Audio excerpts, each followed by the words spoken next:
Get your free copy of the complete tutorial at www.teachucomp.com/free.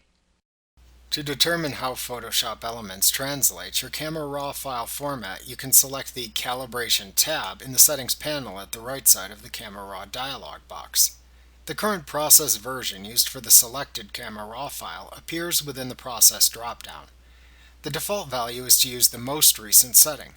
A process version is a method of translating the Camera Raw data so you can access the tools and settings available for that process version of Camera Raw in this dialog box. The most current process versions contain the most tools and settings available. However, if you had previously opened the current Camera Raw image in a previous version of Photoshop Elements, you may see a different process version appear. You can click the Process dropdown to select which process version to apply to the current image.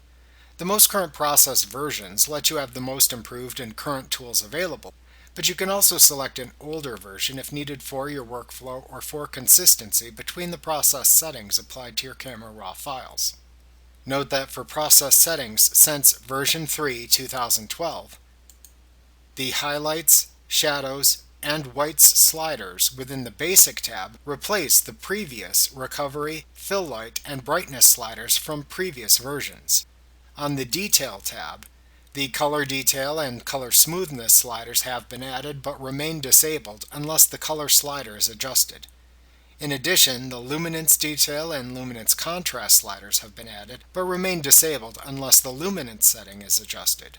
Switching to an older process version disables the newest sliders available. Like what you see? Pick up your free copy of the complete tutorial at www.teachucomp.com/free.